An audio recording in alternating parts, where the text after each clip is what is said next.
Hey guys, and welcome to the Working Money Channel. So I can't tell, are you guys happy with the XRP price right now? Trading at 293.293 cents. I know we were up as high as about 34.5, and then we came right back down to just under 27 cents, and now we're trading just above 29 cents. This inverse head and shoulders pattern here that I've been showing you guys over the last couple of days, that is a positive sign for a continuation pattern for this bull rally. And if you look at this on the daily, you guys can see this is just a little blip right now, just a little correction for XRP. We have overall seen bullish momentum, and if you look at Bitcoin, you can see the same thing is happening. I think we're going to see more upward momentum for Bitcoin as well, and that'll bring up the crypto market. But guys, in Australia, did you know that XRP volume outpaced Bitcoin? That's right, XRP receives Australian love as market volume overtakes that of Bitcoin. And so over the weekend, XRP's volume on the Australian cryptocurrency exchange was 4 times higher that of Bitcoin. So that from BTC Markets, a popular Australian cryptocurrency exchange. On the 16th, it was spotted that XRP's volume had trumped that of Bitcoin to reach 7.244 million for AUD on BTC Markets. At the same time, Bitcoin's volume on the Australian exchange was 1.772 million AUD after a 2.11% drop in value. So we know this is partially due to the fact that Ripple has their ODL flowing in Australia. That's one of those corridors where we're seeing XRP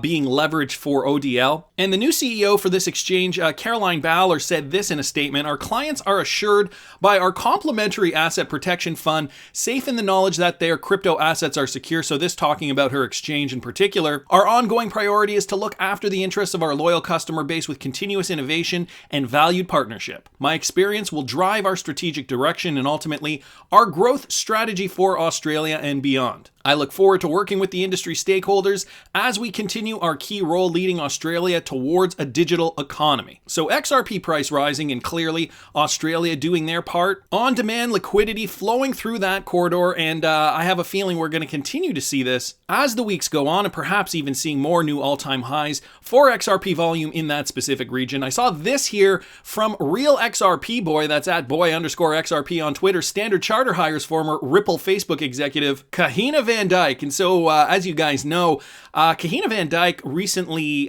resigned, got fired. We don't really know. Ripple doesn't tell us this. And she's moved on. She's now working for Standard Charter. There have been some people on Twitter who, got a little gossip here and there. People seeming to think, Kahina Van Dyke does change positions quite frequently. Is it because she's being strategic, or is it because she doesn't get along with people in the space? Now, I don't want to perpetuate rumors. I don't know what the answer is. Although it is quite interesting that after a couple of months now, Kahina Van Dyke has now moved to Standard Charter. So I'm not even going to read this article. If you guys are interested, I will post Real XRP Boy's tweet in the description of the video. This from XRP Crypto Wolf. Citibank, guys, is the latest banking giant to join finance network Contour, which runs on R3’s Corda network. So we got Citibank here joining the blockchain-based finance network Contour. Multinational investment bank Citi today announced its investment and participation in the new blockchain-based finance network Contour, joining a who's who of other banking giants. So the who's who includes HSBC, ING, Bangkok Bank, BNP Paribas, and R3. And we know, guys, R3 runs the Corda settler, which can indeed settle with XRP.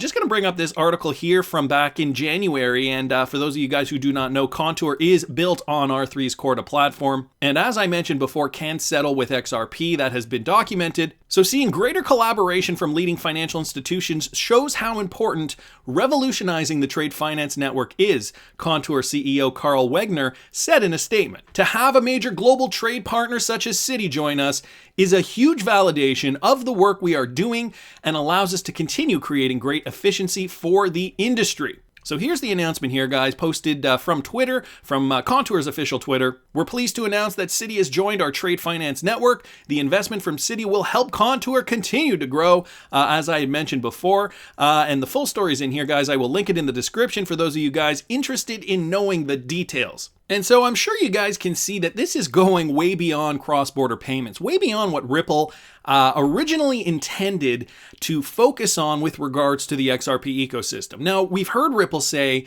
they're laser focused on cross-border payments. But these kind of developments are also important because when we're talking about the world of finance, when we're talking about trade finance, for example, or the video I did earlier today with regards to Sologenic and using Solo on the XRPL to leverage trading stocks or ETFs in real time, this is how we're going to see the face of finance change in the coming decade. And so XRP is going to be a critical part to that, just because it's that cryptocurrency that Ripple is touting. Ripple is obviously behind. Ripple has a vested interest in to be that successful mechanism to accomplish all these things. And they're going out there, they're educating, they're traveling. Like Brad Garlinghouse said, his frequent flyer miles are adding up because they're going from country to country to country, talking to the regulators, talking to the governments, and really positioning themselves. Think about it this way. If you're that guy from that company and you're explaining, you are educating governments as to why cryptocurrency as a whole, not even focused on XRP at this moment, but cryptocurrency as a whole can solve problems with finance. And governments finally think, this guy's got a point. We should really, we're seeing it around the world. We should really think about how we're going to create our country's framework so that we can accept cryptocurrencies. Well, now, remember that guy named Brad who told us about that? What was his company again? Ripple, right. And what are they using? XRP. You see how the snowball effect goes? It's great to have spokespeople from Ripple to be doing this education, because once those governments realize, okay, we're good, we're cool, we're safe with this, cryptocurrencies just aren't about illicit activity and criminal activity. We want to do this. We want to be above board. Let's use that guy's company, Ripple, and hence they'll be using XRP as a matter of course. I think Ripple's thought this through very, very well. And this guy, so this rumor's been going around. The Bank of America reportedly taps RippleNet to power cross-border payments. And originally this, and I still think it's speculative at the moment, Green Eggs and Ham, that's at Ham, Eggs, and Sam on Twitter, posted this. Supposedly Bank of America has finally admitted they joined RippleNet. I couldn't call it confirmed, but possible. So he posted this a few hours ago now. And so he reaches out to Ripple. He says, can you confirm the Bank of America announcement, or is this document purported to be from Ripple? And he posts the document here. Looks fairly legitimate. He even mentions if somebody faked this, they went to a lot of trouble to get the details right. And so it's already being reported in other news outlets, but I still think we are waiting to get confirmation on this. Sam continues down here, and let's not forget BOAML hired a treasury product manager to work with Ripple back in October.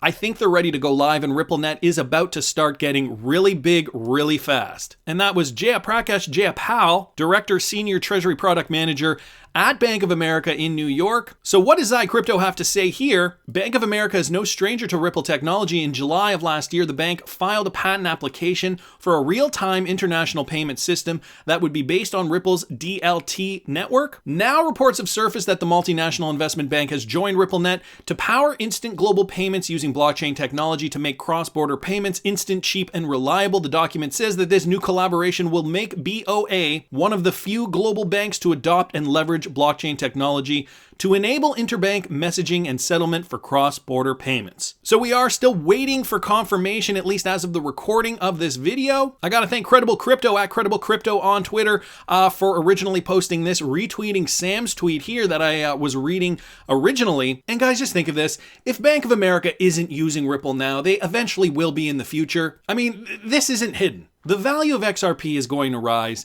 Right now we're in the spec space. Right now people are still trading on spec. But remember that David Schwartz tweet, companies are going to stockpile it. Then once the regulation comes to pass, a lot of these companies are going to jump on board like that, and the utility will go bananas. So it's an accumulation phase, and it's a waiting game. XRP still trading at 29.5 cents right now in this crypto spec market. We are still in a spec market. Don't fool yourself. We are still at the mercy of Bitcoin. But XRP is still an amazing price to buy at 29.5 cents. Obviously not financial advice, but don't be a Billy. Remember Jungle Link telling us about his friend Billy back in 2018?